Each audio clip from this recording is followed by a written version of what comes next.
What's up, guys, and welcome back to a Market Watch Wednesday here with the InkCast. And we're going to be taking a look at a few cards that are going up, a few cards that are going down, and I'm going to tell you about a couple cards that should be going up pretty soon based on the spoilers we're getting this week for the next set. All right, guys, so let's jump into the first card, and that is Be Prepared. Now, this card, in my opinion, has been a $10 card for a long time, but realistically on paper has not been. I know that makes a little nonsense when I say it, but we finally reached the $10 mark for Be Prepared. It is $10.01. And honestly, this is one of those cards, just like Maui and just like Quill, that's going to continue to go up. It's had a 3% gain for the week and even a 3% gain on top of that in just the last day. So this card in general is going to continue to go up unless we see a reprint at some point. The reason being is it's made its way back into red purple. Now, originally it was more of the, Sapphire Ruby decks with the full control, or the Amethyst Ruby deck that was full control in set 1 and 2. Now it's found its way back as a 4 of, even in the bounce decks. Because of that, this card is shooting up because it needs to be a 4 of in the deck. Next up on the list is Maleficent, Biding Her Time. Now, this is the 1-drop Maleficent that taps for 2 lore, and she is going back up. So right now she's at $3.97, so she's a $4 card, and I foresee this card maybe gaining another 50 cents or so. Right this second, the reason why she's going up is because of the Specie list. Big shout out to Specie, showing off the deck he used to win his Ursula at the media event, as well as the fact that he was posting over Twitter this past weekend that he was in the top cut and in the running for another Ursula. So yeah, this card in general is a great card for its cost. Again, 1 drop for 2 lore. And with those aggro decks always being around, whether it's the new Amethyst Steel aggro deck or it's the older Amethyst Amber type aggro decks, she usually ends up being in that deck. So you can see over time she's gone up and down and up. And I really think she's going to settle maybe at the $5 mark, being the top end for this card. I could be totally wrong.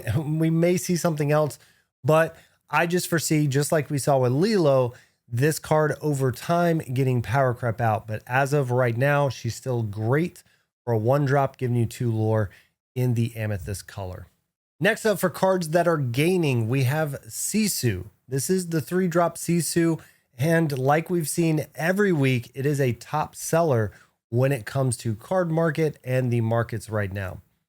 This card is being used on and off in the Sapphire Ruby decks, but it is being heavily used in the Ruby Amethyst decks, which everybody seems to be using right now in the set championships to battle the Bucky decks. All in all, this card is going up. This is a $5.80 card, and over the week has gone up close to 4% for the 7-day total. Now, it is down today, but that's going to be the on and off. I foresee, of course, new colors becoming involved once we get to the next set, which is only a few weeks away. But I still think that that combo of Flynn and Sisu is going to be powerful and show up in a lot of these decks.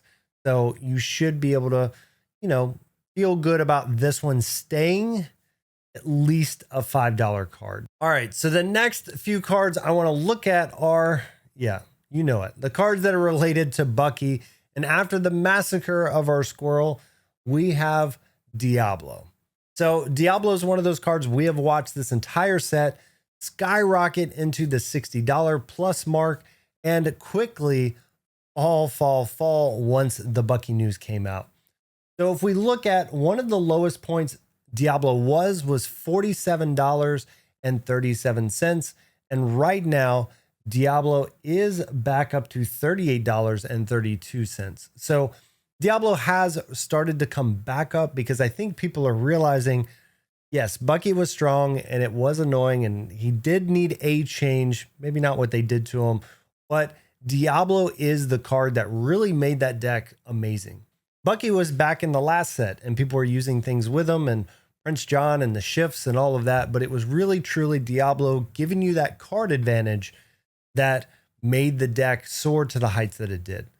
Diablo still gives you that card advantage, and yes, people are having to tech in more evasive or removal spells for them, but even when they do that, I still think that this is a great card, and it will settle probably around the $45 mark once we get through the Bucky part and people start to realize what you can do with a green, an emerald shell, whether that's continuing with steel or shifting into something else, like maybe emerald amethyst or, some other color combination. All in all, this card is a great card. I really see it easily hitting $40 and most likely $45. Going from Diablo over to another card that's really related to that whole deck, which is Beast, Tragic Hero. So Beast took a really big hit and went from over $60 down to $47. Now that's just insane that the one card Beast doesn't really even care about, because again, he's a 5-drop. We're not shifting him too much anyway, drop so heavily, but he has started to come back now and he's back up to a $50 card. Now the $50 mark is where I put Beast, as well as, again, Diablo could see those numbers at some point, but this card is just so good. He comes down, you don't have to do anything with him, and you get an extra card every turn. And worst case, late game, you just tap him for 2, get your 2 lore. He's a great card. He's a shift 3, so if we ever really get a good 2-drop Beast, he's going to be amazing. And yes, I know we have Morph, and I do foresee Morph being used in more decks once Bucky goes away, because we don't have Bucky in that 2-drop slot. But this is the reason why I think Beast is going to continue to go back up over time.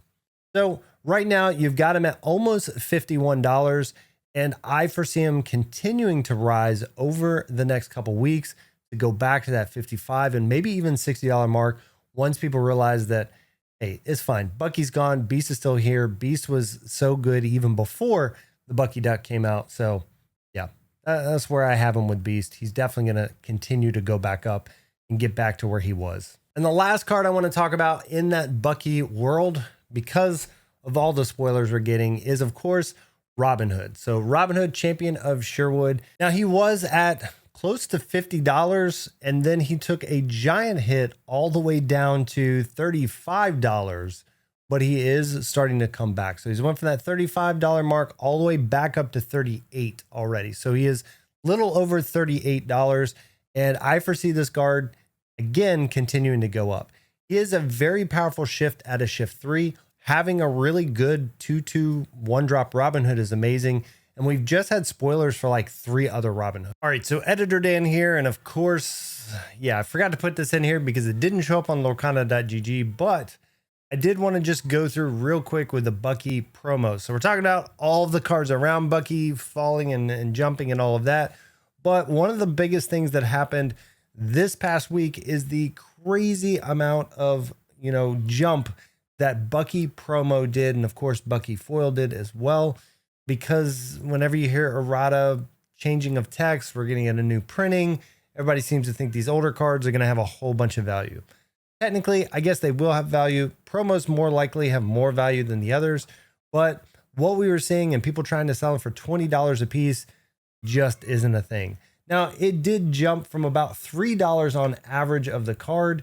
In the prime, heyday of Bucky, we got around $6 of everybody wanting the promos. You can see a drop off here, and then we can see this giant spike, which is when it was announced. So it did go from $3 up to almost $10 in that one day, but it is started to trail off at this point. You can pick them up for like $7 a piece.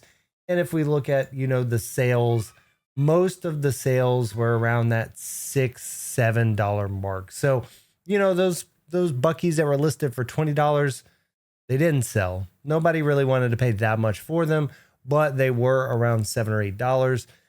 Could they go up more? Maybe over time, but since there's so many out there was so many promos out there, so many just regular versions of Bucky, I don't imagine this card is going to be crazy expensive like people were trying to make it sound like when the news came out. So anyway, I wanted to jump in and bring this up since it wasn't covered in the first part of the video. And with that, I'll throw you back over to Dan now, back in the video. All right, so let's go over to the best sellers thanks to Card Market showing us what the top sellers are for the Euro market. Now, again, that may be a little different with TCG, but we are seeing the same cards. Yes, B King Undisputed has finally overthrown Flynn and Sisu into that #1 spot. Flynn is still up there, Sisu still up there, which we already talked about Sisu earlier in the video. But the ones that I want to kind of point out are those 4, 5, and 6 marks, which you can see is Peter Pan Shadow Finder, which a lot of people are teching into the red purple to take care of cards like Diablo. You've got Be Prepared and the Queen's Castle. So yeah, the top 6 cards, all that red purple deck makes perfect sense. Everybody is buying up that deck. So if you're looking for something to do this weekend when it comes to Dallas, you're either going to be playing that deck or a deck that can beat that deck and knowing about these particular cards. All right, so speaking of best bargains, yes, I know you see them on the screen, but that's not what we're going to be looking at right now. I want to pull up a couple cards that I think could have a very high ceiling based on spoilers that we got this week. First up is Bruno. So Bruno, Undetected Uncle, is crazy. It is $1.08. And if you don't know how this works, he's a 3/3 inkable for 4 evasive character. Already great right here. It's going to be hard to take down. But when you tap him, you can name a card and reveal the top card of your deck. If it's the named card, put that card in your hand and gain 3 lore. Otherwise, put it back on top of your deck. Yes, there's a lot of decks that have tried to use Bruno in the past by using things like Magic Broom, because you only have to name the card, not the subtype or the sub name of the card. But now we have some cards that allow us to look at the top of our deck or know the top of our deck. So one of those cards is the Cottage. Now, I'm not going to put any spoilers up on the screen, but I will have a video coming out pretty soon looking at the spoilers. So just keep in mind, with Cottage coming out, you can look at the top of your deck and their deck, and Bruno's never going to miss. This is the also reason you should look at Sorcerer's Hat and some other cards like that. But Bruno, in my opinion, he is $1 right now. He is a super rare, so his cap is kind of, could be anywhere in there, but I do think that this is probably a $5 card over the next set because of the spoilers that we're getting this week.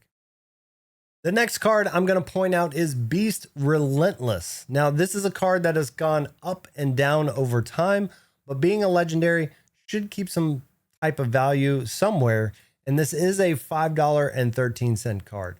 Now, will he go up crazy? I'm not sure, but the fact that he taps for 2 lore, and when a character is damaged on their side, he untaps and you can ready. And he does not have any of the text that he cannot quest again, meaning you can untap and quest him again. With all the Robin Hood stuff going on and all of the stuff we're seeing in Emerald that cares about damaged characters, it would not surprise me if we get more cards like Grab Your Swords to be able to put down damage on the other side. We already have a lot of cards that do that, but with this and with Robin Hood and some of the other cards that are being spoiled right now, I do think this card becomes playable within that deck somewhere. It may be only a 2 of or a 3 of in the deck. Maybe, I don't know, maybe you put in Bayou and the Sheriff and all of that again to try to make this combo happen. But now with some of the stuff that we're seeing, we may actually be able to get a decent deck around this. And that's why I'm putting this card on my list for potential best bargains. It is a $5 card. I wish it was a $3 card because then I could easily say, yes, he will go up.